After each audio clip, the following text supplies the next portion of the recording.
Sama.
Halo, selamat malam. Yang pakai rompi, kayak rompi dari Itali itu ya. Selamat malam, Pak. Malam, Pak Assalamualaikum. Sabta, malam Pak. Waalaikumsalam. Assalamualaikum, selamat malam, Nana. Selamat malam Pak Sabta. Suaranya kayaknya Victor. mindeng banget, Pak Sabta. Ah, Suaranya mindeng, Pak. iya ya. Lagi di ruangan aja ini, ruangan yang Tapi sehat kan, Pak? sehat, sehat, sehat, sehat. Penting itu, Pak.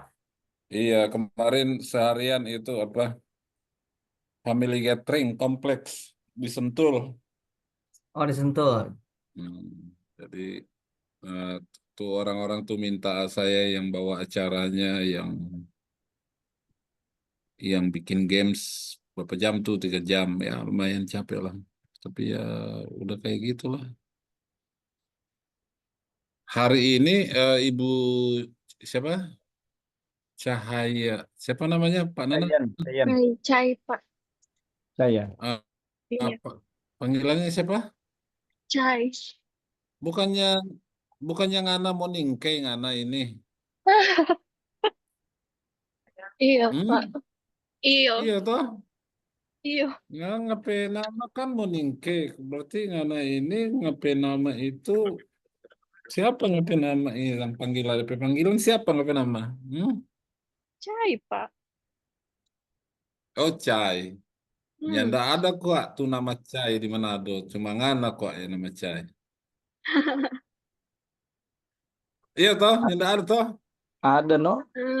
Iya, so far memang jarang sih, Pak. Nggak pernah Iya, baku ya dapat ndak dengan orang ada. sama nama dengan Kita kita. kita ada cari-cari dari Kota Mubagu, Gorontalo, Sangir Talaut, Talaut, Tahuna, Tagulandang, mana-mana ya ndak ada tuh Cai. Cai itu orang India. Oke. Pak Oke, Sabtu tahu ini bahasa Manado? eh tahu dong Victornya si ajar pak kita bahasa Manado tuang Ali. Oh, Pak. Oh, tuh. Iyo, dorang ya itu wewene dari Manado itu kan, kamu mesti tahu, Pak. Kira, Pak. Oke, oke ya. Oke Selamat ya, malam Pak selamat malam Sabta. semuanya. Halo, Assalamualaikum warahmatullahi wabarakatuh. Salam wabarakatuh. Salam Pancasila. Ya, silakan Cahyane. Tapi sebelum ini selamat Hari Guru ya untuk kalian semua ya. Kalian ini kan guru juga ya kan. Tapi selamat Hari Dosen nggak ada Pak Jun. Saya nunggu-nunggu selamat Hari Dosen ini sebenarnya, tapi nggak ada ya. Dulu zaman saya guru itu, Hari Guru itu sangat rame dirayain. Tadi kebetulan saya ke SMA 109 ngerayain Hari Guru dengan murid-murid. Ya, jadi saya ada posting di TikTok tuh. Wah, keren. Jadi mereka kayak bikin demo, tapi sebenarnya bukan demo. Ya, mereka bawa spanduk, terus mereka bawa apa namanya, eh kayak eh, flare gitu, yang mereka ini rame pokoknya SMA 109 keren tadi. Nah, malam ini kita akan bicara aksi nyata Pancasila ya. Malam ini ya, aksi nyata ya, Cai ya. Jadi malam ini nanti Bapak Ibu yang ada di sini, adik-adik yang ada di sini akan saya minta membuat dua skenario langsung, bisa dikerjain dari sekarang boleh. Dua itu satu sila apa, dua sila keberapa. Jadi Bapak Ibu bisa milih. Nah, nanti bikin skenarionya kayak yang saya kirim tadi di grup itu. Nah, misalnya kalau kayak itu tadi kan politik uang itu ya. Nah, itu kan pengamalan sila keempat misalnya tentang apa namanya kerakyatan yang dipimpin oleh kebiasaan dan pemerintah perwakilan. Nah, yang lainnya nanti Bapak Ibu nanti akan saya setelah paparannya Cahayane kita diskusi selama 1 jam. Di jam keduanya nanti itu setelah pukul 19.15 Bapak Ibu nanti akan saya kasih mempresentasikan yang dua tadi itu. Jadi di samping konsentrasi dengan apa yang akan dipaparkan oleh Chai, Bapak Ibu nanti akan saya minta untuk memilih 2 dari 5 sila itu membuat semacam aksi nyata skenario percakapan seperti yang saya kirimkan di grup. Ya, entah apapun itu bebas. Kalian bisa cari di Google, kalian bisa cari di TikTok, kalian bisa memodifikasi yang sudah ada minimal 2 sila. Oke ya. Jadi ingat ya. Tadi udah nonton belum TikTok yang saya kirim tuh yang tentang politik uang? Sempat nggak nonton? Halo. Belum sempat nih Pak. Saya lagi Oh, saya tadi baru nyampe kalau rumah Pak. tadi Oh, saya baru nyampe rumah. lagi di, Oke, lagi di coba-coba jalan. ditonton. Itu durasinya cuma 1 menit. Ya, jadi nanti Bapak Ibu nanti akan coba bikin apa ya? Saya mau bikin aksi nyata karena malam ini kita bicara soal aksi nyata gitu ya. Aksi nyata sila pertama, sila kedua, sila ketiga, sila keempat, sila kelima. Nah, Bapak-Bapak Ibu yang ada di sini bisa memilih 2 sila. Boleh sila pertama dan sila kelima, sila kedua dengan sila ketiga. Mana yang menurut kalian apa namanya lebih suka memilih yang mana untuk memberikan kesan atau apa gitu ya. Oke, Cai, silakan dimulai. Bisa?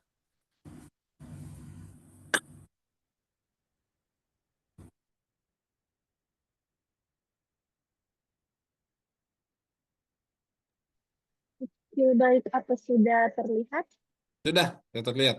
Keren. Oke, sebelumnya minta maaf kalau ada suara ribut-ribut. Soalnya memang masih di luar rumah. Oke.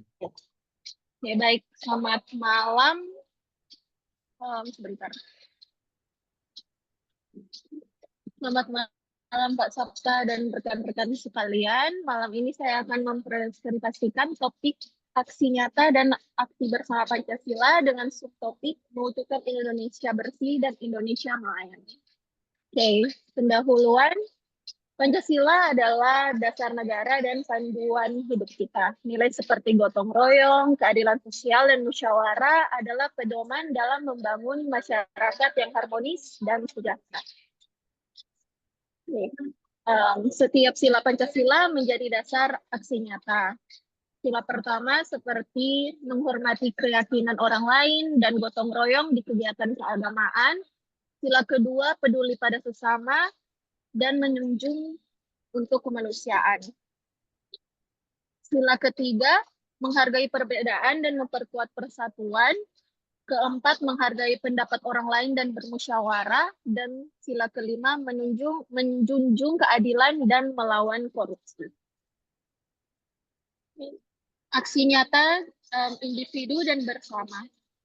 Contoh aksi nyata yang dapat dilakukan oleh individu antara lain menghemat energi, membuang sampah di tempatnya, lalu juga dapat mematuhi peraturan lalu lintas. Dan untuk contoh aksi bersama ada kerja bakti, demonstrasi damai, atau kegiatan sosial lainnya. Sebagai contoh, saya akan share satu video. Bentar ya, Pak. Saya stop share dulu.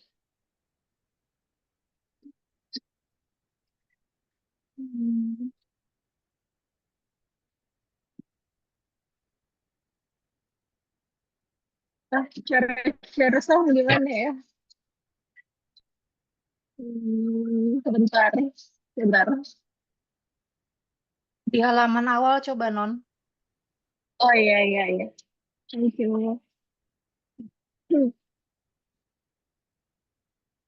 Sebentar. Itu nggak bisa ya. Oke, nanti aja ya Pak, videonya saya share di akhir. Oke.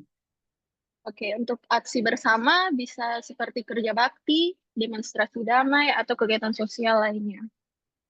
Next, ada 3 tantangan terbesar dalam mewujudkan aksi nyata Itu individu yang maupun bersama. di share masih gambar YouTube, boleh dipindah. Oh ya, ya, ya, sorry.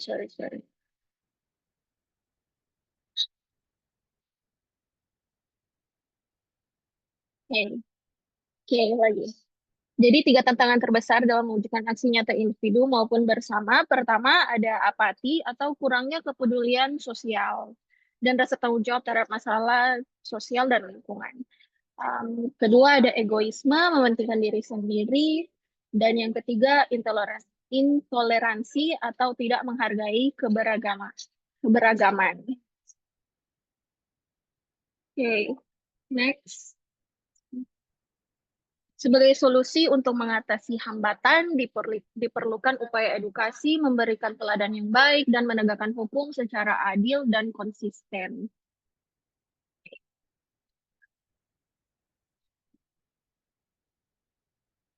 Sebagai solusi untuk mengatasi hambatan seperti yang tadi, yang pertama,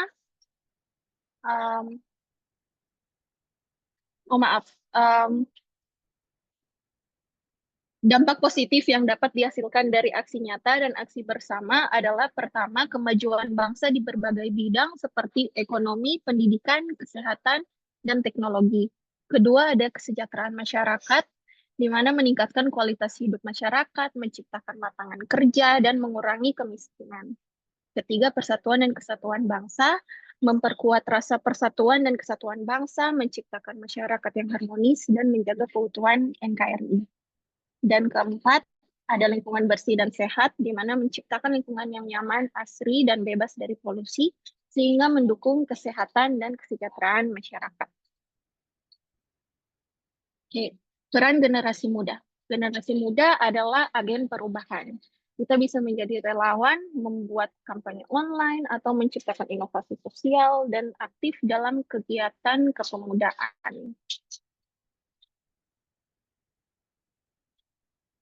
Berikut adalah langkah-langkah efektif yang menjadi strategi untuk aksi nyata yang efektif. Pertama adalah identifikasi masalah, di mana kita mengenali dan memahami masalah yang ingin diatasi secara mendalam. Kedua, ada menetapkan tujuan yang jelas. Dan ketiga, itu salah ya. Yang kedua harusnya menetapkan tujuan yang jelas. Ketiga adalah susun rencana aksi konkret. Dan keempat, libatkan pihak terkait untuk kolaborasi. Next, aksi nyata yang berkelanjutan. Komitmen jangka panjang sangat penting. Misalnya, menanam pohon atau program pengelolaan sampah dan kampanye hemat energi. Adaptasi dan inovasi juga diperlukan untuk menghadapi tantangan baru. Gerakan menanam pohon dapat menjadi contoh program yang nanti saya akan share di video biar bisa lebih jelas. Next. Masuk ke subtopik mewujudkan Indonesia bersih dan Indonesia melayani. Dari konsep ke aksi nyata, mari kita wujudkan Indonesia yang bersih, nyaman, dan pelayanan publik yang prima. Oke, pertama, Indonesia bersih. Yang menjadi masalah utama dan juga hambatan untuk mewujudkan Indonesia bersih. Pertama ada sampah, kedua polusi, dan juga sanitasi.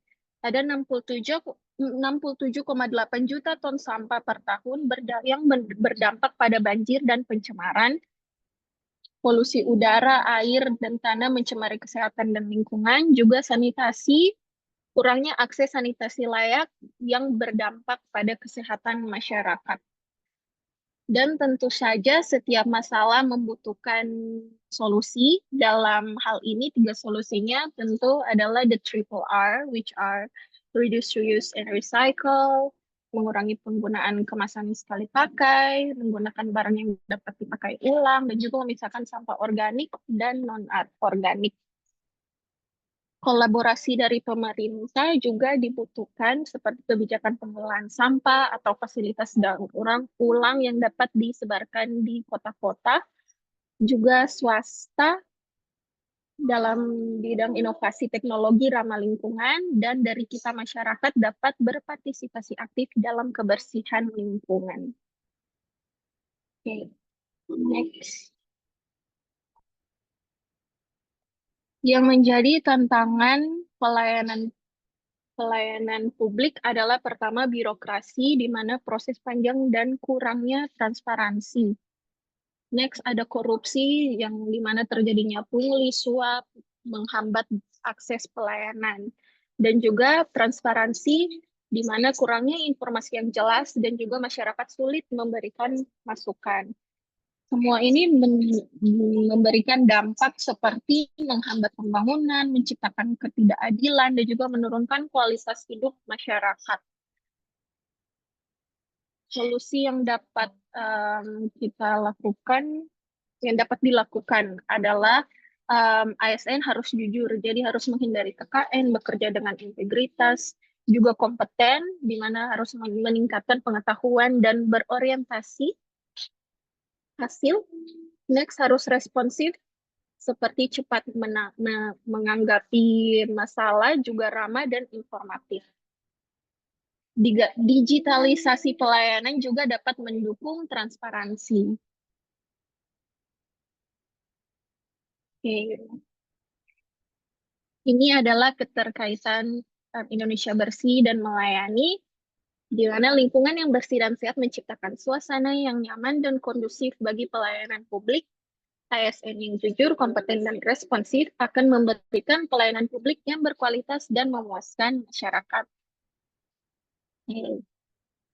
Next, sebagai penutupan, mewujudkan Indonesia bersih dan Indonesia melayani merupakan tanggung jawab kita bersama. Pemerintah, swasta, dan masyarakat harus bersinergi dan berkolaborasi untuk mengatasi tantangan kebersihan dan meningkatkan kualitas pelayanan publik. Semua mulai dari diri sendiri. Sekian dan terima kasih. Oke, baik, kita berikan aplaus untuk Chai yang sudah membawakan materinya dengan singkat, padat, dan jelas. Cuma berapa menit ya tadi durasinya ya? Kayak 10 menit ya? Videonya belum ada, Chai. Apa video apa yang Iya, disampaikan bentar ke Pak. film? Saya harus login dulu di Zoom ini. Sebentar ya, Pak. Oke.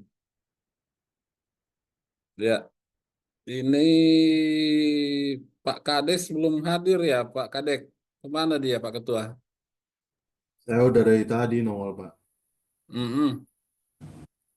Pak Kades. Pak Atep maksudnya. Oh, kalau Pak Pak. Kades belum, Pak. Saya pikir Pak Mirip Kades. ya, beda Ya, tipis ya namanya ya. iya. Sengaja saya pakai baju merah, Pak, biar sama kayak Pak Sabta.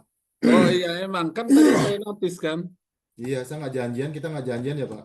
Iya, tapi iya, boleh lah. Oke, Cai, ya silahkan di-share. Oke, videonya. Hari ini topiknya Indonesia bersih dan Indonesia melayani ya. Oke, kita lihat ya. Bisa nggak nih ya muncul? Ada yang bisa bantu share nggak? Nanti aku kirim linknya. Kirim ke aku Kirim aja, di, Non. ya kirim di grup Kirim di juga. grup aja. Sama PPT-nya juga kirim di grup. Oke.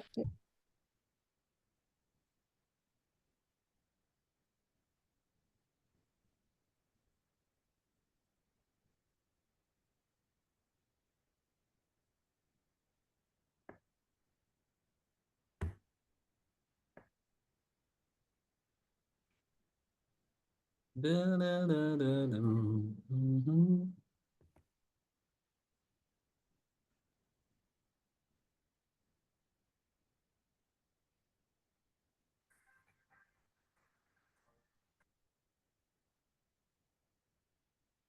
Cai, kamu punya kegiatan yang berhubungan dengan Indonesia Bersih dan Melayani nggak?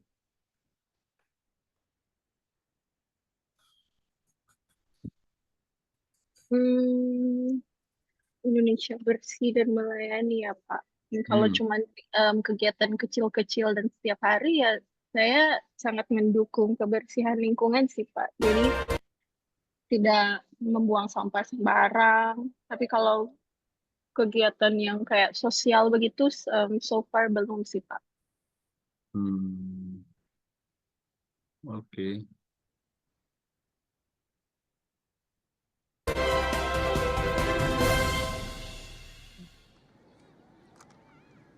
Pentingnya kebersihan dapat mempengaruhi banyak aspek bagi masyarakat, sebut saja kesehatan hingga perekonomian. Hal ini menjadi faktor pendorong dilakukannya giat Gerakan Indonesia Bersih yang dicanangkan dalam upacara Gerakan Indonesia Bersih di lapangan hoki Kota Sorong, Sabtu 23 Februari 2019. Dengan mengambil tema Kelola Sampah untuk Hidup Bersih, upacara Gerakan Indonesia Bersih ini dipimpin langsung oleh Kapolda Papua Barat, Brigjen Pol Rudolf Albert. Dalam sambutannya, Kapolda Papua Barat menyampaikan bahwa pentingnya hidup bersih yang dimulai dari diri masing-masing mampu membawa dampak dalam banyak aspek, bahkan hingga kepada aspek perekonomian. Bersih-bersih sampah satu hari tanpa ada perubahan sikap, tanpa ada perubahan mental dari manusia yang tinggal di tempat ini, maka akan sia-sia. Itu yang seperti saya katakan tadi, bahwa semua orang harus sadar bahwa kita harus menjaga lingkungan kita dengan bersih, dengan baik.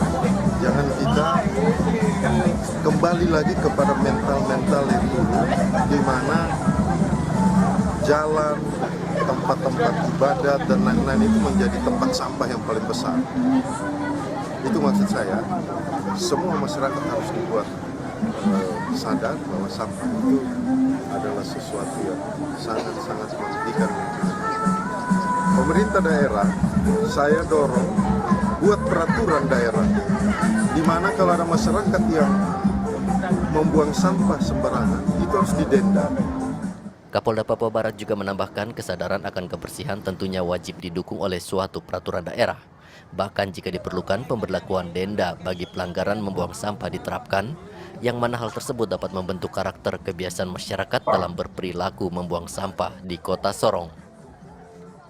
Dari Sorong, Papua Barat, Topan Duta melaporkan untuk Noken Live.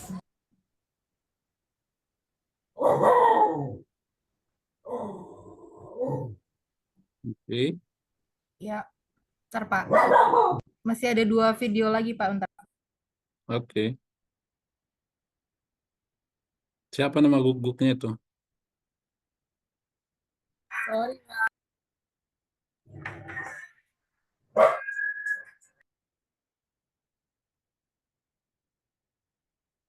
Tempo apa tuh mau bikin jadi RW itu? Cai. Ya gimana Pak? Ada suara. Ini cuma aku doang. Itu Oh, punya iya. saya Pak Sabta. Oh, Saya suka memelihara anjing soalnya Pak. oke, gak apa-apa. Kirain punya Pak. Cai. Ya. Ya, apa lagi video keduanya?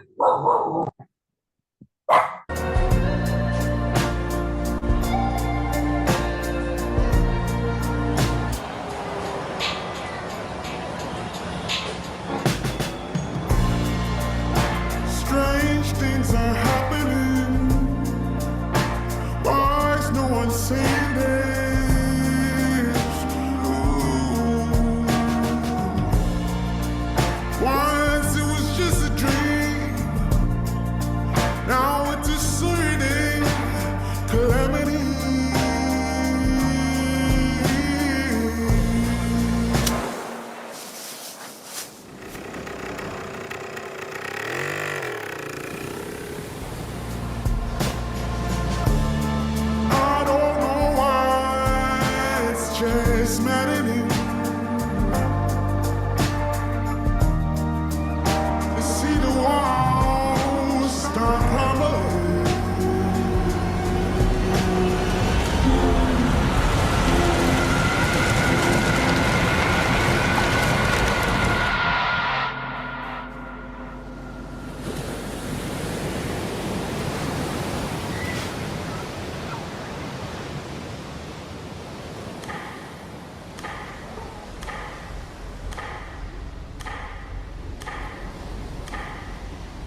Sudah? helping industry reach its low carbon goals. Let's deliver.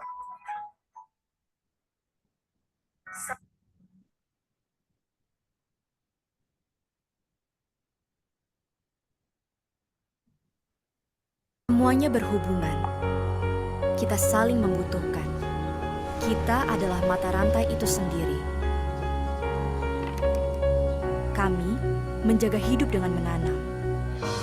Menata agar selalu ada nafas dalam kehidupan yang mengiringi setiap jalan.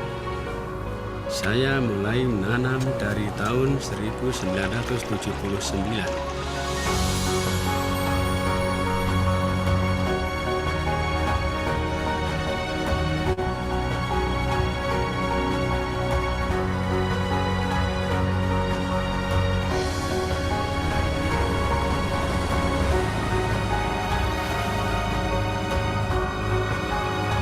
Mungkin ini hanya setetes air di dalam laut. Tapi ini janji kami untuk semua yang terlahir mendatang.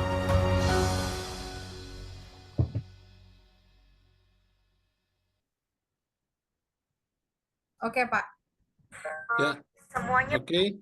Thank you, Kak Terima kasih. Feby. Terima kasih Cai dan LC yang udah bantu ya. Silakan teman-teman ajukan pertanyaan kalau ada yang mau ditanyakan sama Cai terkait dengan aksi nyata Pancasila yang hari ini kita mengambil tema Indonesia Bersih dan Indonesia Melayani. Nah, dari tayangan video tadi itu Indonesia Bersih ada, Indonesia Melayani ada. Nah, yang menjadi apa namanya tadi saya ulangi ya bahwa nanti setelah jam 19.15 saya akan memberikan kesempatan kepada Bapak Ibu untuk membuat aksi nyata yang mirip dengan video yang saya kirim tadi di grup, bisa juga berbeda dan nanti itu akan di apa namanya di jam 19-an nanti akan ada 2-3 orang yang akan menyampaikan kira-kira apa yang dia mau buat untuk aksi nyata. Oke, silakan dibuka kesempatan untuk bertanya jawab langsung saja. Siapa? Sebutkan nama, angkat tangan. Udah jelas sih, Pak. Kayaknya nggak ada pertanyaan, Pak, malam ini, Pak. Itu kan versi kamu kan, versi yang lain.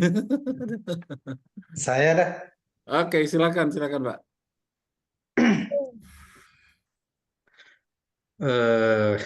Sorry Pak Ferdi, thank you. Jadi ini saya nonton cuplikan video itu sih. Jadi apa namanya? Semua apa namanya kesadaran untuk membuang sampah sembarangan itu plastik itu kalau di masyarakat kita saya lihat itu sangat kecil sekali. Lebih banyak yang tidak mendukung. Saya lihat kalau setiap kita belanja di Alfamart, Indomaret itu mereka bilang kami tidak menyediakan plastik lagi dia bilang.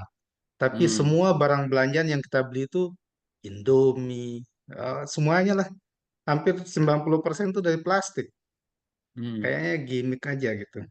Terus sementara pemerintah itu tidak apa namanya hanya untuk kalangan kecil saja kayaknya peraturan itu. Karena kalau Alfamart, Indomaret itu kan pengusaha besar gitu ya. Jadi nanti kalau mereka tidak bungkus minyak pakai plastik, pakai apa mungkin? Mungkin pemerintah bisa buat kebijakan untuk itu.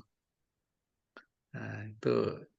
Jadi saya belum paham dengan kebijakan pemerintah Indonesia apa yang harus dilakukan. Sementara kalau untuk para pembeli itu sudah tidak dilayani dengan plastik, tapi jualan-jualan mereka justru berplastik semua. Itu aja Pak Sabta. Oke, pertanyaan menarik ini ya. Pertama ditujukan kepada ibu-ibu yang sering belanja, yang kelupaan bawa tas belanja dari rumah ya. Kadang-kadang kan nanti ada tuh tas belanja gitu. Atau kadang yang kita sebenarnya nggak mau belanja tapi tiba-tiba jadi belanja gitu. Ya, nah ini terkait dengan kebijakan penggunaan kantong apa namanya recycle. Tapi ternyata bungkus-bungkus yang lain tuh menggunakan plastik juga. Gimana menurut Cai?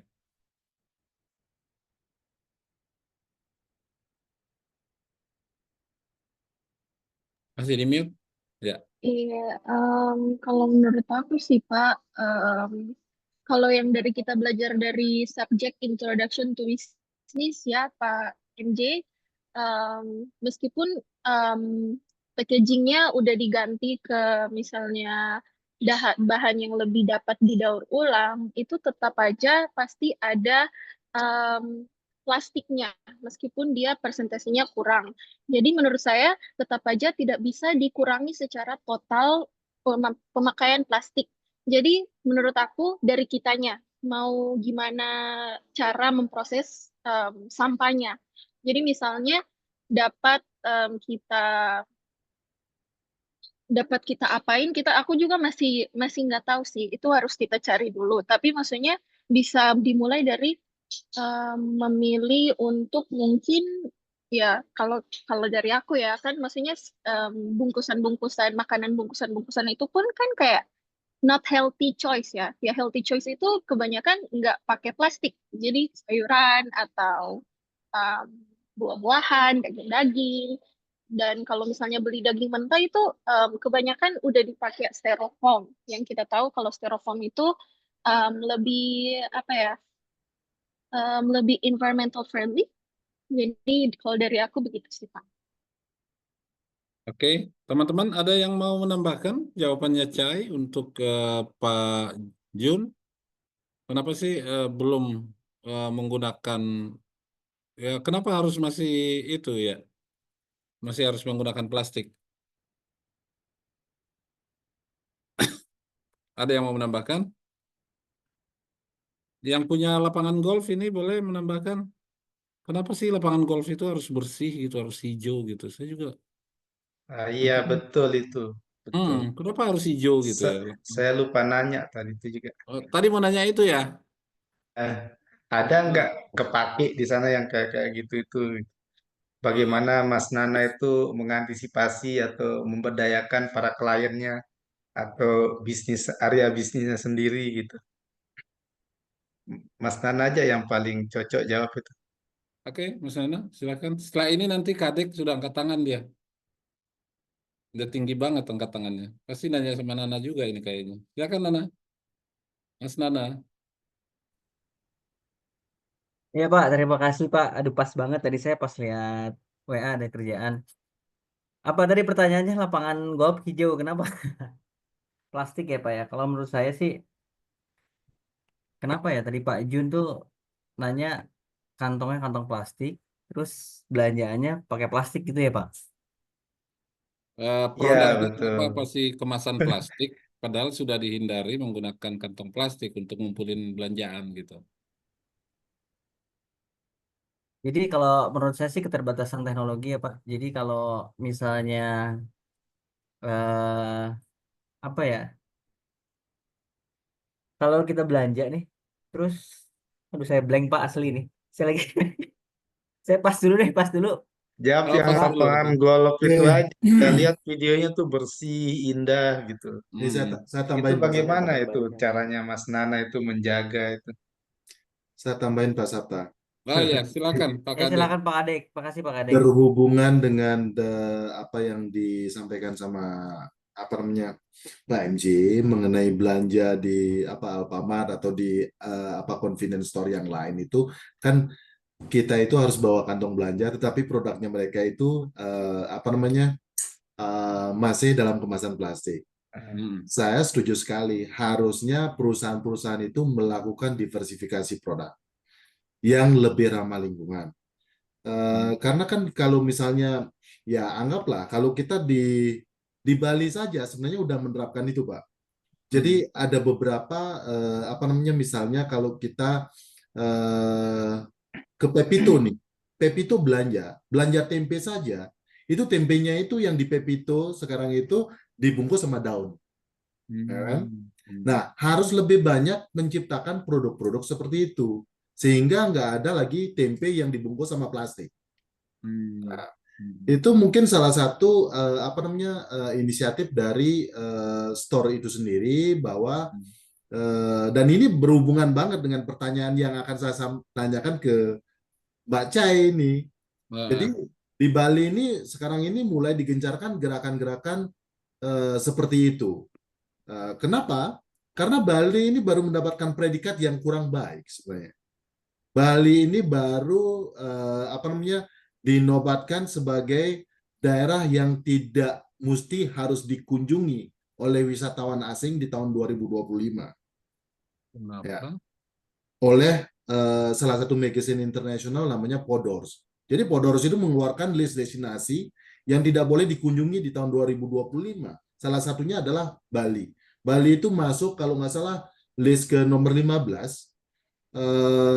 Kenapa dimasukkan sebagai destinasi yang nggak perlu dikunjungi? Pertama, Bali itu terlalu oversupply dari sisi tourism kan.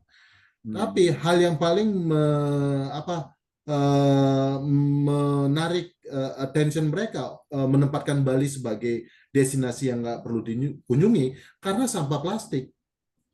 Sampah plastik itu di pantai-pantai itu banyak. Nah, kira-kira menurut Mbak Chai,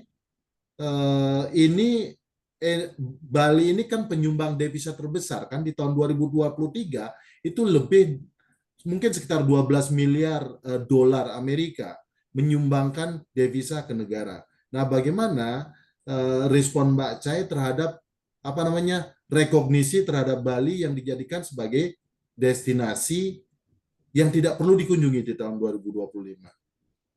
Itu Pak Sabta. Oke. Tadi saya sudah sebutkan ya. Sekarang ini di store-store itu lebih banyak mengedepankan produk-produk yang sifatnya bisa didaur ulang. Misalnya tanpa melakukan pembungkusan dengan plastik-plastik. Dan itu mungkin akan lebih banyak lagi terjadi di Bali karena Bali sudah disorot sebagai destinasi yang tidak perlu dikunjungi di tahun 2025. Jadi gerakannya sudah mulai ini.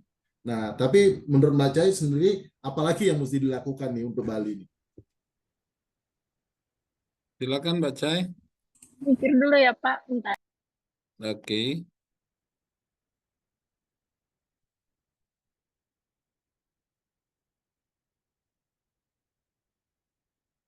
Mikir dulu Pak boleh. Sabta, Ya, tadi ya. sorry saya lanjut. Akhirnya saya nemu kopi jadi udah nyambung. Jadi kalau tadi Pak Jun bilang kalau kita belanja kan diberikan kantong plastik, kenapa banyak kemasan yang masih menggunakan plastik gitu Pak. Jadi in my view ya Pak ya, ini mohon diralat.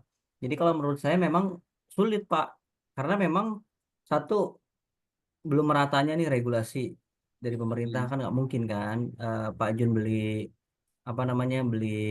roti dibungkus pakai kain kafan. Terus yang kedua, memang ketergantungannya kemasan itu dengan plastik, Pak.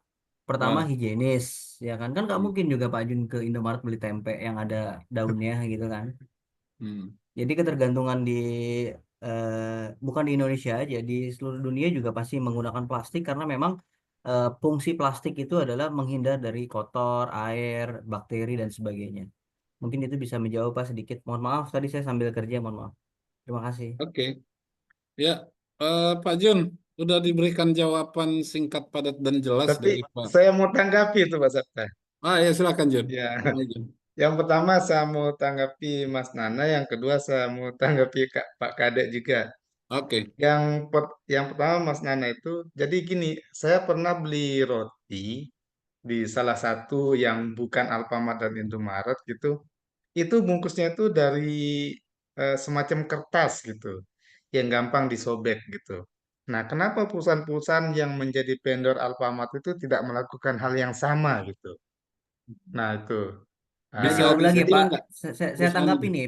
Saya tanggapi nih Pak. Karena kan ini pencakupnya luas Pak. Kalau Bapak misalnya Junaidi Mart adanya di daerah Bapak gitu kan menjual roti dibungkus sama kertas, ya kan. Sekarang kalau Bapak ke kota, Bapak tahu roti sobek aja kemasannya plastik Pak. Gitu ya.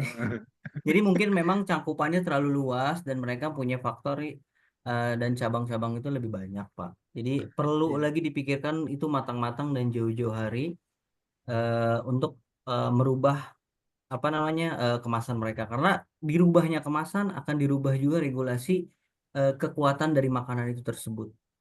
Terima kasih Pak, itu aja. Oke, saya lanjut yang kedua dari Pak Kadek itu, eh, saya izin Pak Kadek. Jadi saya sedikit paham dengan budaya di Bali itu, ya lumayan lah. Saya pernah tinggal selama 4 tahun kurang lebih. Jadi kalau seumpama ini, kalau saran saya sih buat Bali itu, kalau seumpama banjar-banjar itu bergerak, saya rasa bersih dia pantai-pantai itu. Itu aja sih singkatnya.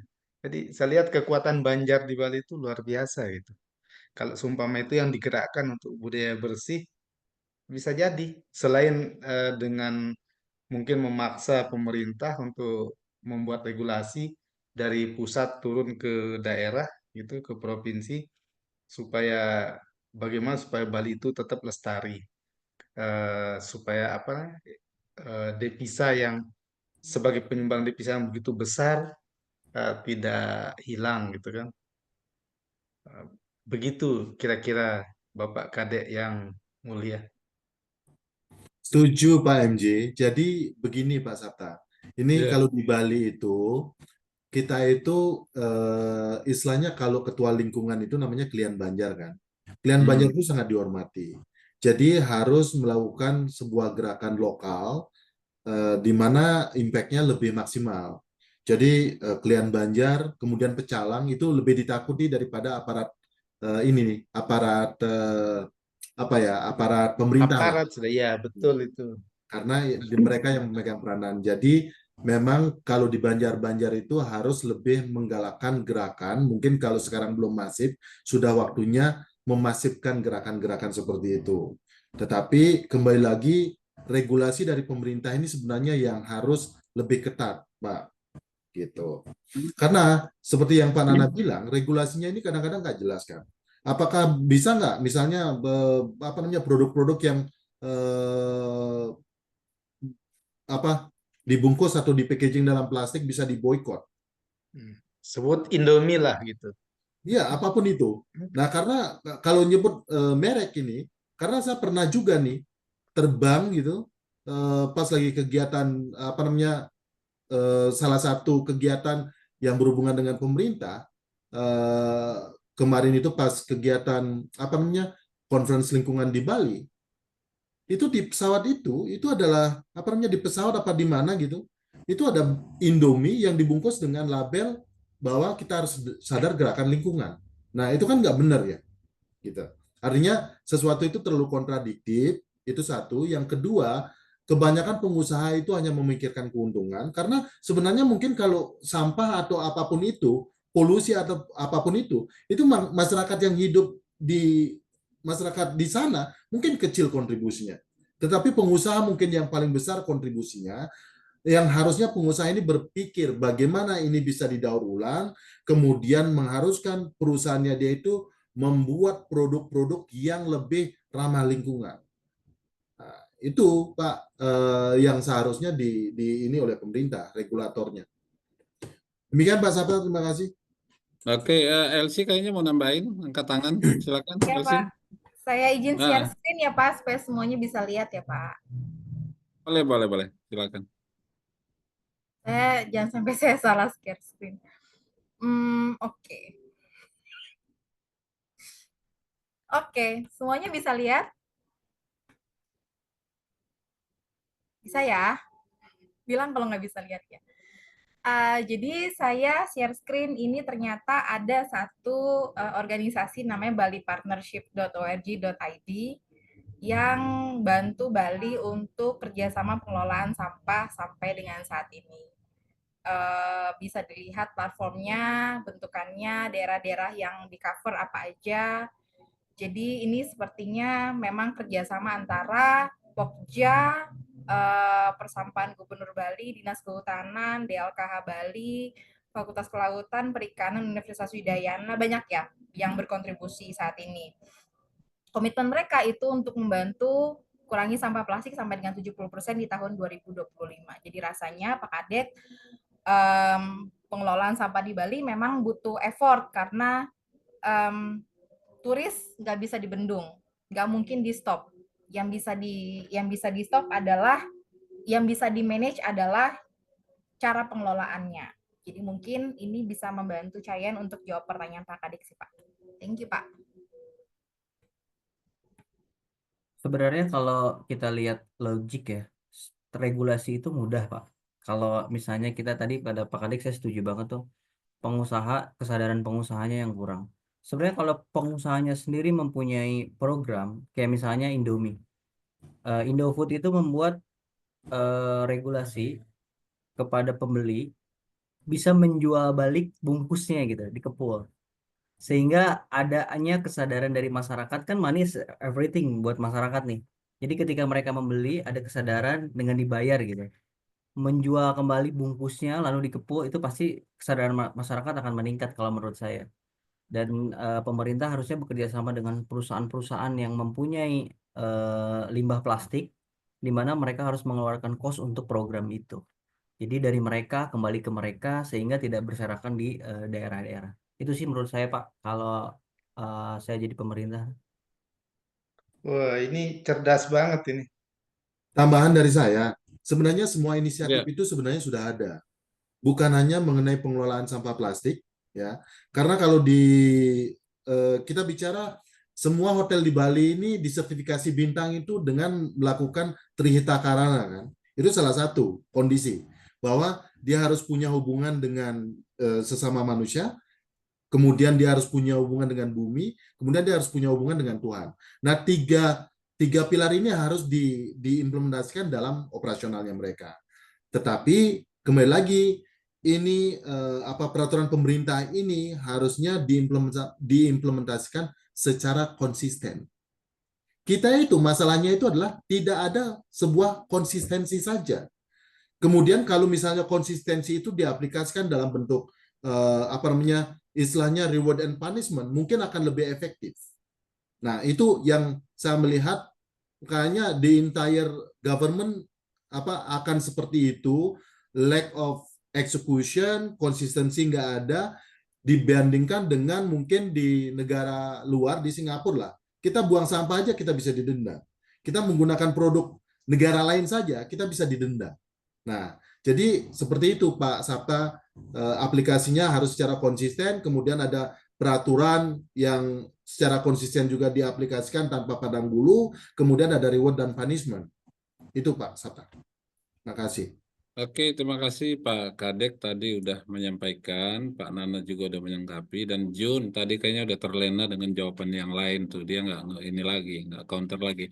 Tapi saya mau nambahkan begini ya, tiap kemasan makanan itu kan ada masa kadaluarsanya gitu ya. Tadi saya agak setuju dengan apa yang disampaikan oleh Nana terkait higienitas.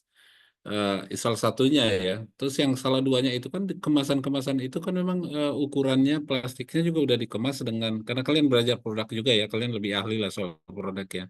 Ini sudah dikemas dengan berbagai ukuran, ada yang gram, ada yang kilo, ada yang mungkin lebih besar gitu ya. Tetapi hal lainnya itu kan di samping higienitas, kebiasaan orang Indonesia juga yang misalnya kalau ditaruh roti nggak dibungkus plastik, ditaruh bisa bisa dicuil-cuil juga itu gitu kan, dimakan dikit-dikit gitu kan. Akhirnya nggak jadi dibeli orang gitu, dicoel-coel gitu ya. Mungkin ada ininya juga ya. Saya lihat kalau ada Dilubangin, produk pakai gitu. Hah? roti Nah, dilubangin. dilubangin, diambil dikit itu tengahnya diambil apanya gitu ya. Nah, jadi menarik ini ya. Ini saya kira juga tadi yang untuk recycle, untuk dijual kembali itu juga iya. Tapi banyak juga di antara kita tuh yang nggak mau repot ya, nggak mau ribet, nggak mau repot. Ya udah beli-beli aja gitu. Kita lupa untuk ini kantong belanja. Nah, tapi ada juga, ini saya mau tayangkan ini kegiatan yang dilakukan oleh Pandawara. Pandawara ya mungkin kalian lebih sering mendengarkan ini dan melihat di TV bagaimana grup Pandawara ini berkaitan juga dengan pelajaran kita dulu yang green green apa namanya green economy ya. Nah, udah kelihatan belum yang saya sharing ini? Udah Pak, Udah, suaranya udah kedengaran? belum di play kayaknya Pak. Ya, belum di play itu, Pak. Oh, belum di play. Ntar ya. Ini kedengaran suaranya? Belum. Belum, Pak. Dengeran Sudah, Pak. sudah. viral. Sudah. Sudah. Pada Minggu 9 Juli 2023, Pandawara bertandang ke Bandar Lampung untuk membersihkan Pantai Sukaraja. Saking banyaknya sampah di sana, Pantai Sukaraja sampai disebut sebagai pantai terkotor kedua di Indonesia. Aksi Pandawara ini pun menjadi sorotan. Bahkan video Pandawara membersihkan Pantai Sukaraja ditonton lebih dari 30 juta orang di TikTok. Namun, tak semua warganet berkomentar positif. Ada juga yang menyindir kinerja pemerintah Bandar Lampung dalam menyelesaikan permasalahan sampah ini. Menanggapi hal ini, salah satu tim Pandawara, Gilang, meminta semua pihak tak saling menyalahkan. Ia meminta semua pihak bahu-membahu demi terciptanya lingkungan yang bersih. Tidak pernah menyinggung pihak manapun. Kita selalu expose dan informasikan ke tempat Indonesia apa yang kita dapatkan, tidak kita lebih-lebihkan dan kita tidak kurang-kurangkan. Dan soal viral atau tidak viral itu memang tergantung dari sosial media itu sendiri. Ya, kita coba menyampaikan kabar apa adanya dan kita tidak pernah lebihkan, tidak kurang-kurangkan.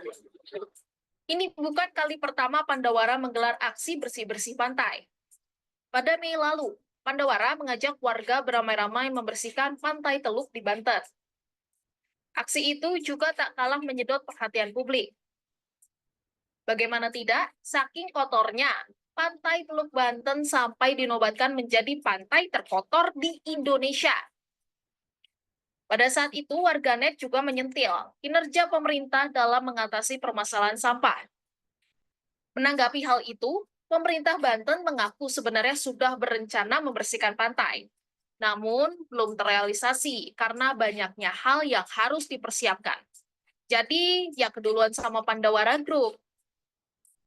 Tapi pemerintah Banten tetap mengapresiasi langkah Pandawara dan warga yang bahu-membahu membersihkan pantai.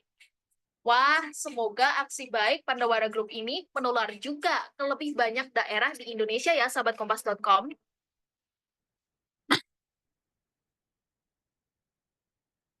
Oke, tadi itu ya.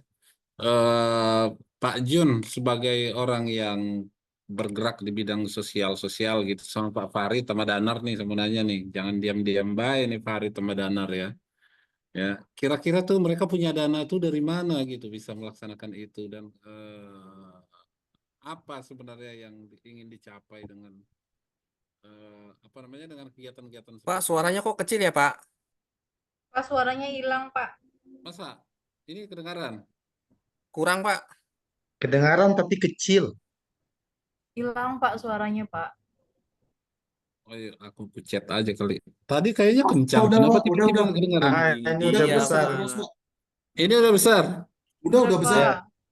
Oke. Nah, kira-kira grup kayak Pandawara ini gimana cara untuk bisa dibentuk lebih banyak lagi? Mereka dapat keuntungan dari mana untuk melaksanakan kegiatan-kegiatan seperti ini? Gimana Jun? Sama Farid, sama Danar, coba. Siapa duluan? Oke. Iya, Pak.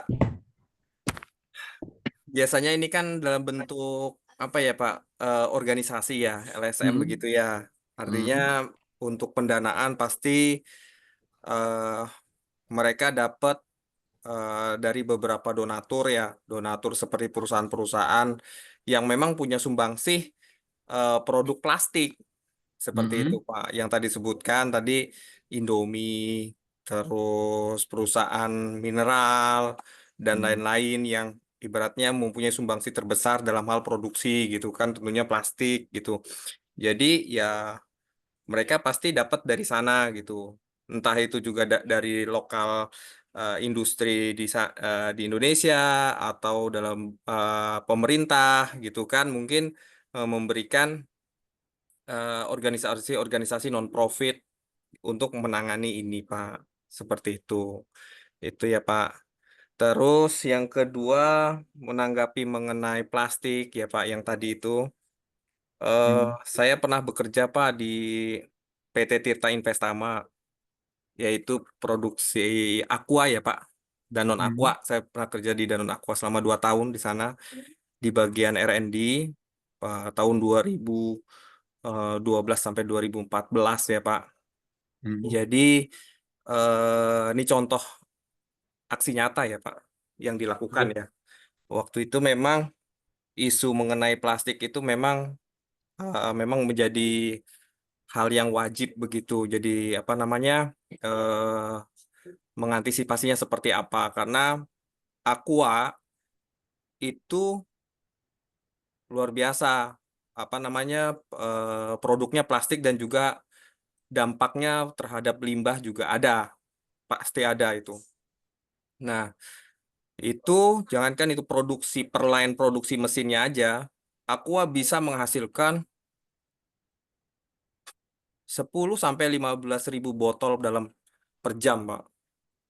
Jadi dalam per jam itu, dalam satu line produksi, dia bisa menghasilkan 15.000 botol per jam. Itu satu mesin. Satu fasilitas pabrik itu terdiri dari hampir 10 mesin, Pak. Entah itu dalam Aqua besar, Aqua yang 660, 1,5 liter, 330 mili, gitu, 330, gitu kan, sampai galon juga. Nah, waktu itu saya juga terlibat meeting juga dengan tim semuanya.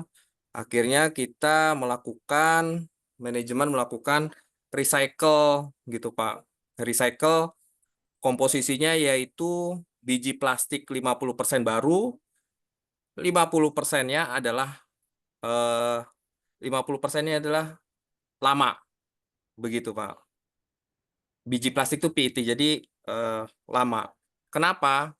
Jadi Aqua nggak mau melakukan pembelian biji plastik baru.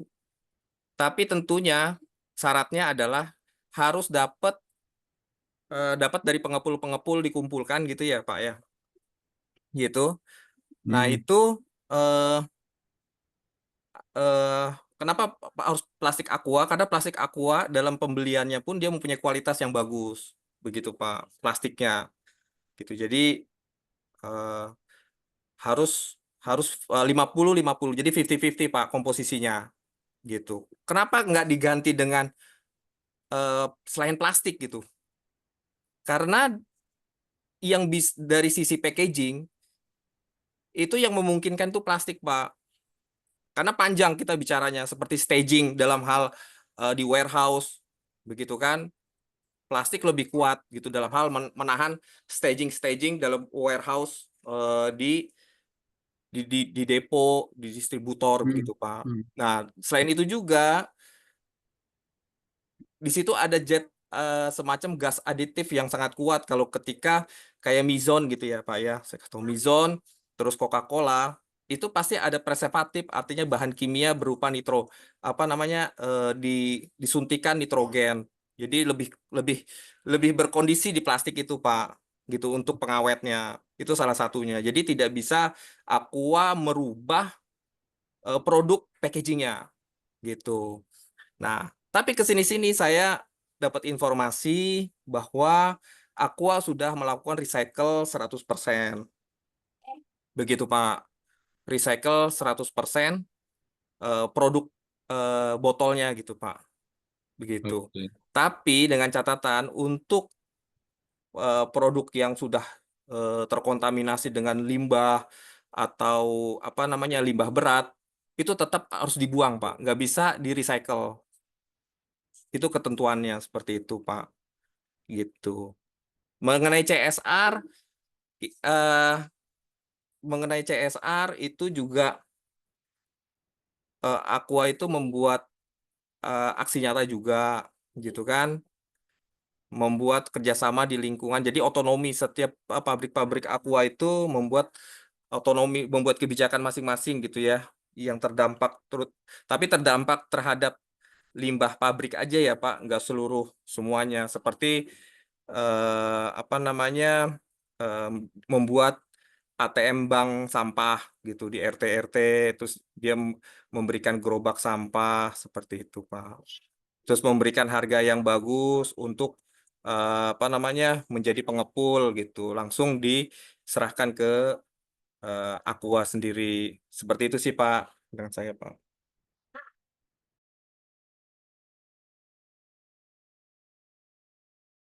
Terima kasih Pak Farid. yang sudah menyampaikan pengalamannya bekerja di bagian R&D Aqua ya. Ini masukan yang sangat bagus. Nah, mungkin di bagian Indonesia Melayani, karena kita udah banyak di Indonesia Bersih ya. Tadi Danar ya. Danar, kamu lagi di mana Danar? Kayaknya nggak biasanya kamu pakai apa namanya kayak gini ininya virtual backgroundnya. Apalagi di tempat yang rahasia apa gimana? Oh iya Pak, mohon maaf ini lagi di jalan Pak, baru arah balik. Gimana? Kalau masalah Indonesia Melayani tadi dari paparannya Cai apa yang mau disorot? Oh iya, baik Pak. Jadi kalau saya menanggapi atau menambahkan sedikit, intinya kalau baik Indonesia Melayani atau Indonesia Bersih ini kan salah satu atau salah dua program dari revolusi mental Pak. Revolusi mental yang dicanangkan oleh pemerintah. Nah, terkait dengan Indonesia Melayani, kalau pengalaman saya bersinggungan dengan pemerintah atau merasakan bagaimana upgrade program itu diterapkan, memang ada peningkatannya. Kalau dibandingkan sebelum adanya program Indonesia Melayani ini atau revolusi mental dari pemerintah ini. Tentunya banyak seperti apa namanya kalau di pemerintah itu kan mulai ada layanan e-government, layanan yang satu pintu, layanan yang istilahnya tidak bikin rakyat ribet lah, gambarnya seperti itu. Nah, namun tentu dalam perjalanannya ini masih ada yang perlu ditingkatkan karena apa namanya tuntutan rakyat ini kan beda-beda ya Pak, dan banyak. Nah, tapi sejauh ini menurut pandangan saya program Indonesia Melayani ini sudah cukup baik dengan nanti ditingkatkan lagi, apalagi ini kan ada lagi mungkin salah satu cabangnya yang akan diterapkan kan ya programnya Pak Presiden sekarang yang makan siang gratis. Saya kemarin lihat cuplikan video Pak yang dari Polda Sumsel yang di Palembang itu yang anak SD diberi nasi makan siang oleh kumpul itu malah digaru karena mau dikasih ke orang tuanya. Ya ada cerita yang bisa dilihat di Instagram atau apa. Nah, bagi saya hadirnya negara melayani masyarakat ini sangat penting sekali Pak, karena ya kalau enggak negara siapa lagi gitu istilahnya. Itu Pak Sabta. Oke. Ya, terima kasih Mas Danar. Saya mau share sedikit ini terkait dengan indeks aktualisasi Pancasila ya. Nah, jadi salah satu yang dilakukan oleh BPIP itu di dalam memotret aktualisasi nilai Pancasila, ini halamannya banyak ya.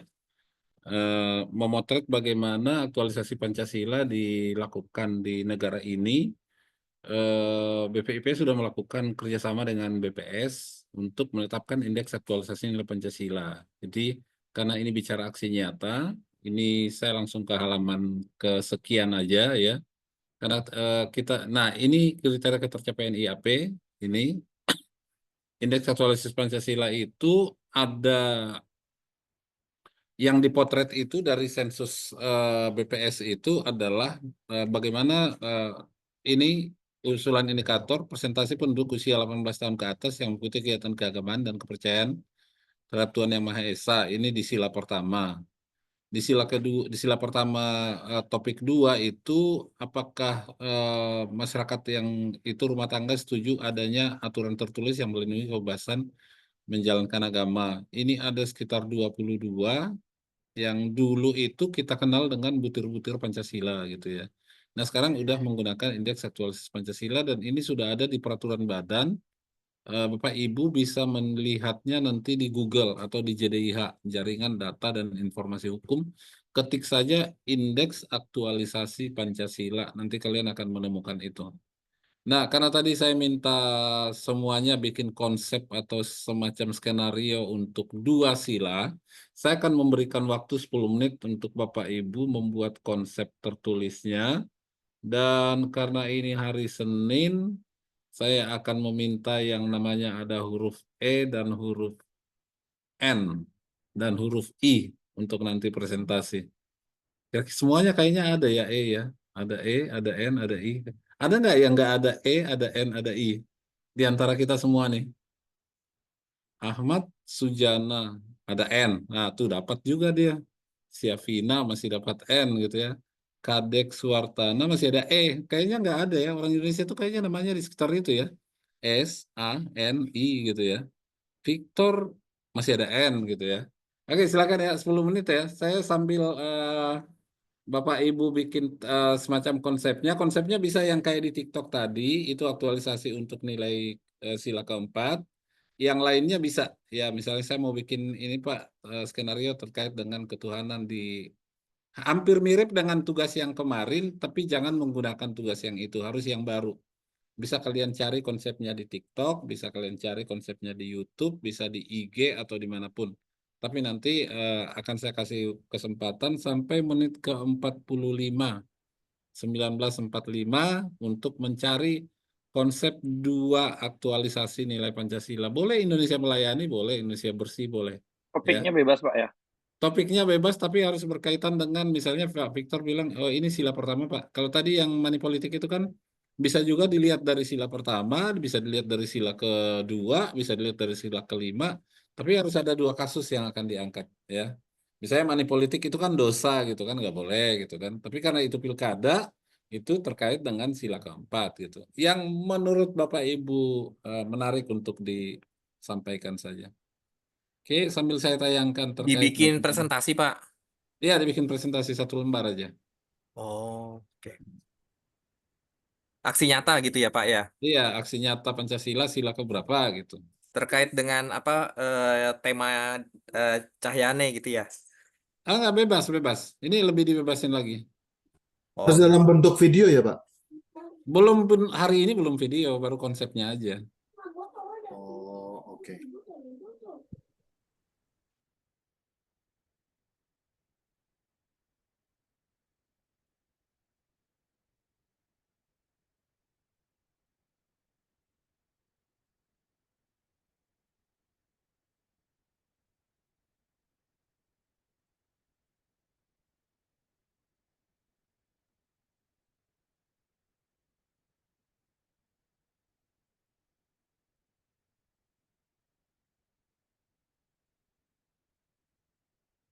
Warga negara Indonesia, kita mempunyai hak dan kewajiban yang harus kita ketahui dan kita patuhi.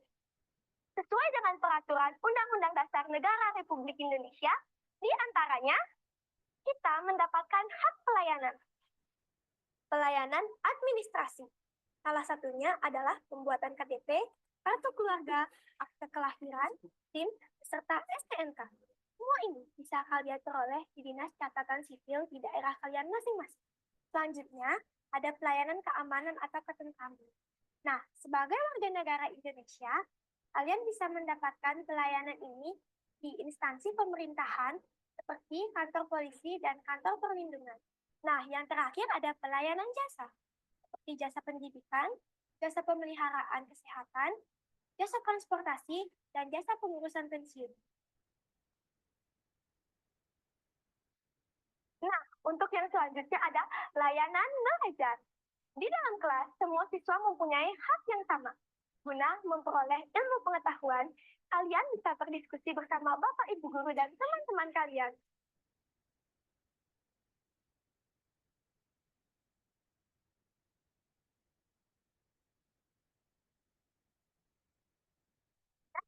Tapi bisa kalian dapatkan di ruang usaha di sekolah kalian.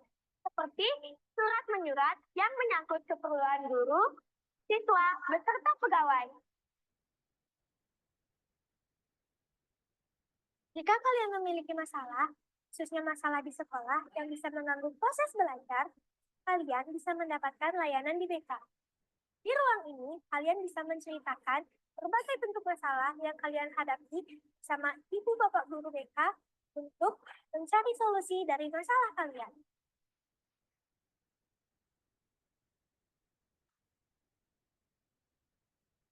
Di perpustakaan, kalian bisa mendapatkan pelayanan seperti membaca buku, meminjam, dan berdiskusi tentang pelajaran bersama teman-teman kalian.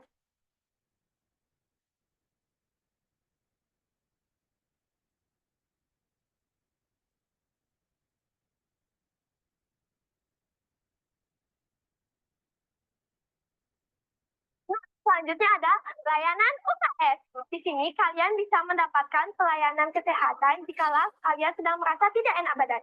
Berbagai macam obat-obatan disediakan untuk menunjang kebutuhan kalian.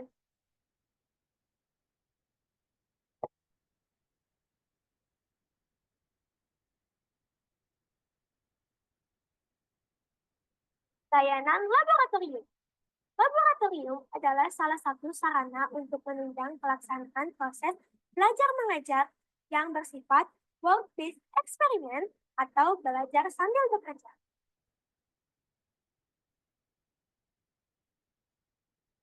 Selanjutnya ada layanan OSIS. Organisasi intrasekolah atau lebih dikenal dengan sebutan OSIS adalah suatu organisasi siswa sebagai wadah untuk menampung segala bentuk aspirasi-aspirasi di luar kurikulum. Jadi, bagi teman-teman yang memiliki ide, aspirasi, dan pendapat yang positif, yuk datang kemari.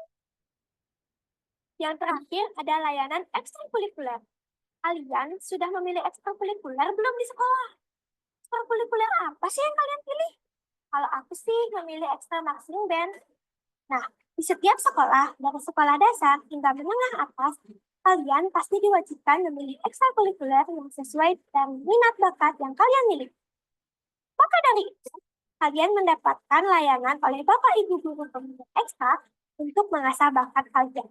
Di mana diharapkan nantinya kalian bisa menuangkan bakat yang kalian asah menjadi prestasi yang membanggakan. Sebagai generasi muda, Gerakan Nasional Revolusi Mental, mari kita tumbuhkan kesadaran bahwa betapa pentingnya mengetahui dan memahami hak kewajiban beserta pelayanan publik maupun di sekolah kalian.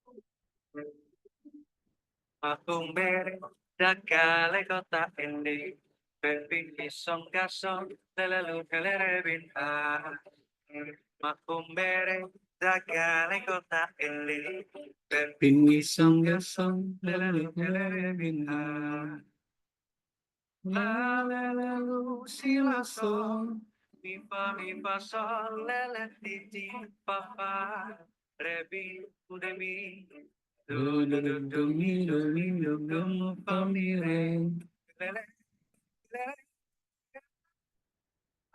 lele silasong mi fa sol lele titi papa rebi udemi do do do do mi do fa mi re Makumbere dagale kota ini Bepim isong gasong lelelo kelere bintang Makumbere dagale kota ini Bepim isong gasong lelelo kelere bintang Putar ke kiri Orang manis putarlah ke kiri ke kiri ke kiri ke kiri dan ke kiri ke kiri ke kiri ke kiri manis sekarang kita orang manis putarlah ke kanan ke kanan ke kanan ke kanan dan ke kanan ke kanan ke kanan ke kanan manis Makumbere dagale kota ini Bepingi song gasong Leluk lere bintang Makumbere dagale kota ini Bepingi song gasong Leluk lere bintang Lala silaso mi fa sol lele titi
Oke, sudah lewat 45. Oke, ada yang udah selesai? Oke, yang kita tampilkan malam ini yang namanya ada S aja di namanya. Saya kurangi ya, tadi ada N, ada I, ada A. Yang malam ini yang ada S aja. Cayane Elizabeth ada S-nya nggak tuh? Atau pakai Z Itu bener? Z, Pak. Itu Z, Pak. Oh, itu Z ya, bukan N ya, yakin. Asiabel itu. Asia Bell itu namanya ya. Oke, siapa punya yang S yang mau ditampilin? Ayo, silakan. Else. Elsie, Elsie. Saya Perci, Pak, bukan yang bisa banget Oke. PMJ gue datengin loh, Pak. Malam ini gue Coba. dateng, Pak ya. Elsie mau Belum, bikin apa? Pak. Oh, belum. Belum, Farid belum, tuh Pak. ada S-nya tuh, Farid ada S. Farid. Dana, Pak Farid Ahmad, ada S-nya. Sujana Ismu tuh Wardani Nana, ada S-nya tuh, Pak. ada S-nya. Farid aja duluan, Pak. Udah selesai kayaknya dia. Oke, Farid. Saya kirim PPT Pak Sabta. Oke, silakan PPT taruh di grup aja ya, biar nanti Ya. temannya bisa nyontohin. Ya. Oke, silakan di-share. Oke, saya stop share screen dulu. Tadi ada 3 video Indonesia Melayani yang saya udah keluarkan. Nah, ini adalah bagian dari revolusi mental ya. Oke, silakan. Siapa yang mau share karyanya untuk Indonesia Aksi Nyata? Ini harus pakai PPT, Pak. Enggak juga. Ini hari ini masih ini aja, masih konsep, masih draft. Jadi belum. Saya aja yang udah pakai PPT. Saya deh Pak, saya deh Pak, share Pak. Oke, share ya, silakan. Bentar, sebentar Pak. Gimana kabar Reja? Nih kayak diam-diam aja malam ini sama Hairul Imam, Syafina ini belum ada suaranya dari tadi ya. Apalagi dihemat apa gimana nih? Kayak hemat BBM aja. Nah, gimana Reja? Oke, silakan. Mhm. Ini apa nih? Pengamalan sila keberapa? Tolong disampaikan gimana? Ya. Iya Pak, nih Pak, Mhm. aksi nyata untuk apa ya pengolahan sampah ya Pak, begitu ya. Mhm. Jadi idenya yaitu pembuatan sampah plastik gitu Pak, tembang sampah gitu latar belakangnya yaitu pengelolaan sampah menjadi salah satu tantangan Mhm. utama di banyak daerah di Indonesia. Jadi bank sampah merupakan solusi inovatif yang dapat melibatkan masyarakat. Program aksi nyatanya yaitu implementasi ATM bank sampah di setiap masyarakat. Terus apa namanya nanti dari hasil itu kan nanti dapat pendapatan gitu kan dari Mhm. nanti dari situ bisa pemasukan ART atau RW gitu kan. Terus ini untuk kaitannya dengan nilai-nilai Pancasila yaitu terkait dengan sila ketiga Persatuan Indonesia itu menggalang kerjasama antara warga dan tentunya menanamkan kepedulian begitu Pak. Seperti itu. Dan ini aksi nyata ini memang sudah saya pernah terlibat ya Pak di Mhm. saya kan pernah jadi supplier di suatu customer saya gitu kan. Nah, setiap supplier-supplier yang udah menjadi rekanan gitu kan Mhm. eh, terlibat dalam program CSR dari perusahaan tersebut gitu. Jadi salah satunya karena saya perusahaan fabrikasi konstruksi, saya diminta dibuatkan ATM bank sampah, Pak. Seperti itu. Jadi dibutuhkan sekitar 3 sampai 4 gitu, Pak. Segitu sama bak gerobak sampahnya. Seperti itu, Pak. Itu. Oke, baik. Luar biasa, Pak Farid. Udah langsung ada satu ya. Ini yang konkret, nanti tinggal dibikinin videonya aja. Kayak gimana 1 menitnya ya. Oke, siapa lagi? Ya, kita berikan aplaus nih untuk karya yang ini. Siapa siapa lagi yang mau menampilkan punya dia? Nggak usah harus PPT, nggak. Itu yang tadi itu ya melebihi ekspektasi ya. Tapi bagus ya, Mas, kreatif. saya ndak S namanya Pak. MJ Junaidi. Tapi Pak Jun ini bikin ada karya aksi nyatanya ada, nggak apa-apa. Junaidi kan J itu sama Z sama S itu kan berteman. Ya, tapi Ah, saya coba bisa share screen nggak? Saya belum belum tahu. bisa. Kita kasih kebebasan nih share screen nih 10 menit terakhir ini. Bentar lagi udah 10 menit. Silakan Pak MJ, langsung aja gas. Ah, atau gas ya, gas juga boleh. Sekalian jadi ketua tim pembersihan pantai Bali nanti supaya Bali nggak masuk di majalah internasional itu kan. Kan pengalaman 4 tahun di Bali kan. Oke, silakan. Saya coba nih, sedang saya coba. Oke. Sorry, saya matiin satu.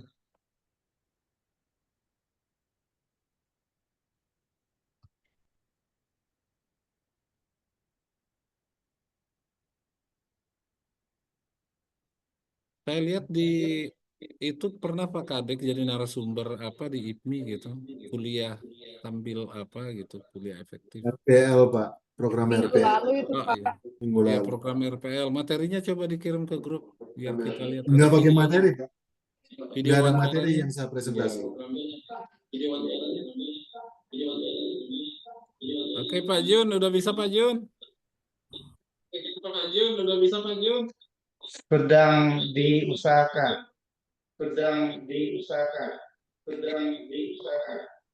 Jun sampai ada 2 di layar ini coba. Tinggal Kenapa coba. eho gitu ya? Ah ini, bisa nih. Oke.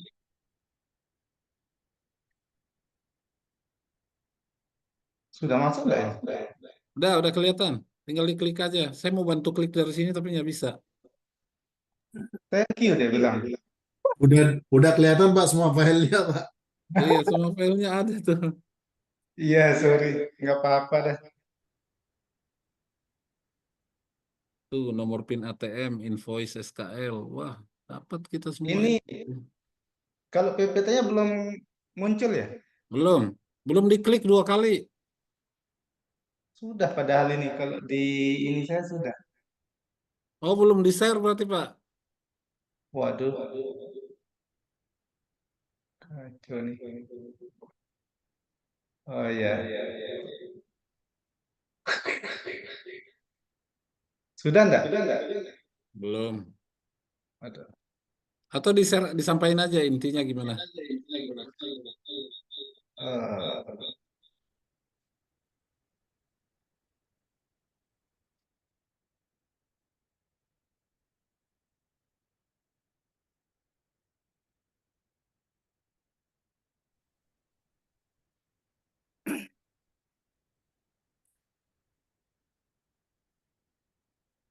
Oke. di tempat saya kok masih dia share.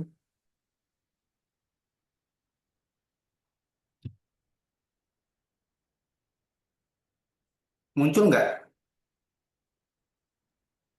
Nggak muncul Pak Jun. Salah berarti.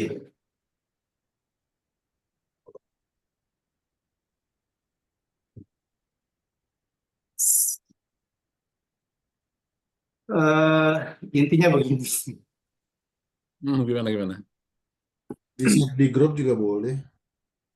Sudah saya share di grup PPT-nya, cuman saya nggak bisa ini apa namanya share di sini. Kalau nggak Sherlock aja nanti kita ambil. Di grup ada kok, di grup Pancasila. Oke oke. Gimana gimana? Disampaikan aja gimana ceritanya. Ya, jadi ini tentang aksi nyata lingkungan yang ada di Gili Trawangan, gitu kan?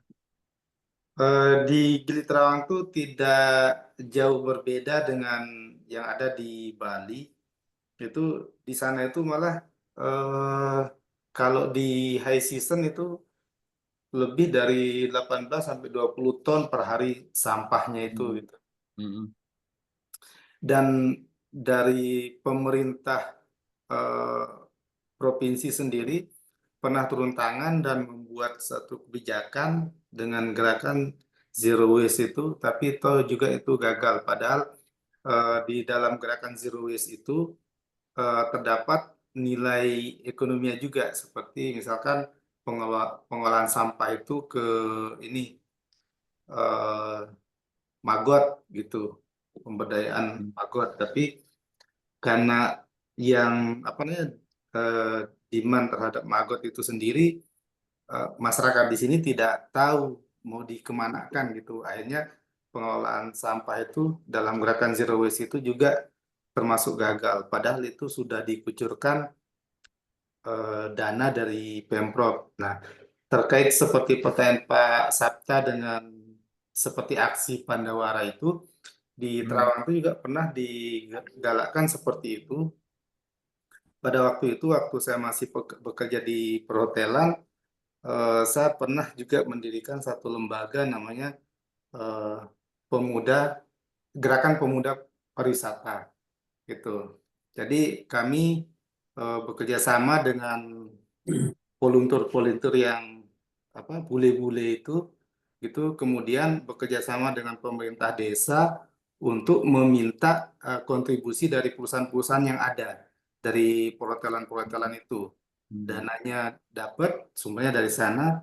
Jadi sumber dana itu ada yang dari Pemprov, ada yang dari perusahaan-perusahaan yang ada di lingkungan itu. Eh, Kemudian kita gerakkan masyarakat untuk melakukan eh, aksi seperti yang dilakukan oleh Pandawara itu. Tapi itu juga tidak apa namanya, tidak begitu membantu karena volume sampah itu lebih besar dari yang melakukan gerakan gitu.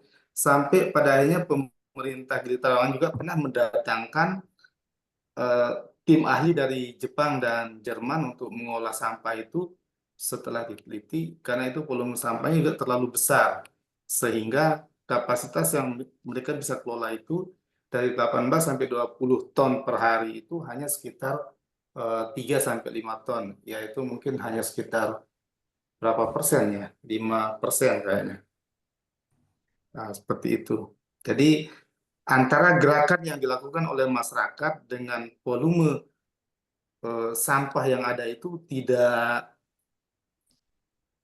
sebanding gitu. Jadi bahkan sampai provinsi pun yang memiliki pemerintah provinsi pun yang memiliki aparat gitu, artinya alat yang lengkap untuk menggalakkan itu juga tidak mampu gitu. Mungkin itu PR bersama bagi masyarakat, pemerintah, dan para pelaku usaha. Nah, seperti itu kesimpulannya Pak Sabta. Oke, baik Pak Jun. Terima kasih banyak. Nah, Bapak Ibu nanti akan saya kasih waktu sampai hari Sabtu depan untuk membuat video singkat apa namanya aksi nyata ya, bisa dicontohin. Kalau kayak tadi saya lagi kuliah Pancasilanya Pak Sabta, terus taruh aja di situ kalau ada ini, jangan pakai nama saya Pak Nana ya, nanti jadi ketahuan kalau saya juga pengen serangan fajar gitu ya. Jangan. Tapi kalau Pak Sabta yang lain boleh gitu ya. Nah, karena waktunya udah sampai jam 20 ya, jadi ini tugas malam ini adalah membuat 2 aksi nyata. Aksi nyatanya berkaitan dengan sila keberapa, kalian yang menentukan. Saya berharap draftnya itu hari Rabu di pemilu sudah ada di pilkada, sudah ada di Zoom. Di apa di grup ya, tapi hari Sabtu batas pengumpulannya jam 8 malam. Jadi saya kasih lebih longgar. Karena ini aksi nyatanya yang bisa real dilaksanakan, nggak usah yang terlalu besar, kayak yang di TikTok itu aja tuh udah cukup sebenarnya. Ya, yang disampaikan Pak Farid itu juga oke, kemudian disampaikan oleh Pak Jun juga oke, tetapi yang lebih mudah di apa namanya dimengerti oleh masyarakat awam gitu ya. Lebih mudah mereka ngerjainnya. Misalnya jok-jok terkait dengan orang nggak mau ke ibadah, nggak mau menjalankan ibadah atau apa gitu. Tapi ada satu kalimat yang mengandung unsur pesan yang sangat bagus. Atau misalnya terkait sampah di Singapura. Kenapa di Singapura bisa ini atau apa dialog yang seperti itu ya. Ada pertanyaan Bapak Ibu sebelum kita close? Berapa kali lagi kita ketemu Pak Kadek? Pak, 2, bikin 3? videonya 1 kan ya Pak? Apa aksi nyata 2? Maksudnya gimana ya Pak? 2. 1 terkait sila pertama, 1 terkait sila kesekian gitu. Atau 1 video tapi nanti dijelaskan sila pertamanya ini, sila keduanya ini gitu. Udah ya? Ada minimal Ya, durasi. bisa 1, bisa 2. Semuanya Durasinya 3 menit aja. Maksimal ya Pak ya.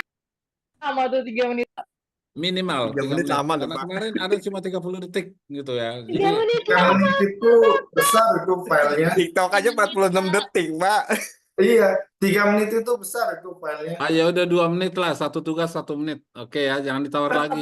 2 tugas Thank Pak. you.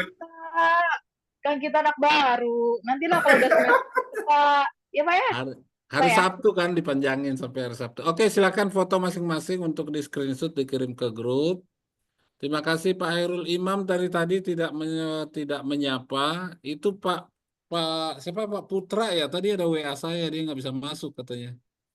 Pak Putra tuh Sakit masuk nggak di juga mata? Pak. Oh ya, masuk nggak di Pak mata Atep kuliah sakit. ini?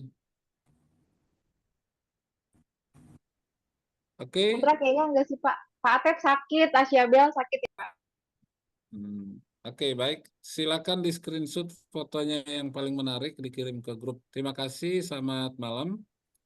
Assalamualaikum warahmatullahi wabarakatuh. Kalau masih ada pertanyaan terkait tugas bisa di grup chat supaya nanti pertanyaan yang sama tidak diulang lagi sama yang lain. Selamat malam. Salam Pancasila. Salam Salam Pancasila. Pancasila. Terima kasih Bu Sabta. Selamat malam. Selamat Pak. Ya, selamat malam. Danar baru muncul ya kan. Selamat malam Pak, terima kasih Pak. Oke, terima kasih Pak Hairul. Pak Hairul apa nih sibuknya sekarang nih? Saya baru pulang kerja, sorry Pak. Oke, nggak apa-apa. Sorry. Sip.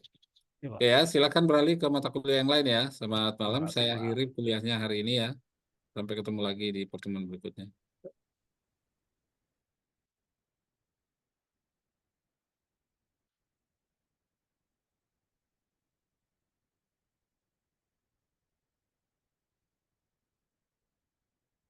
link dosen.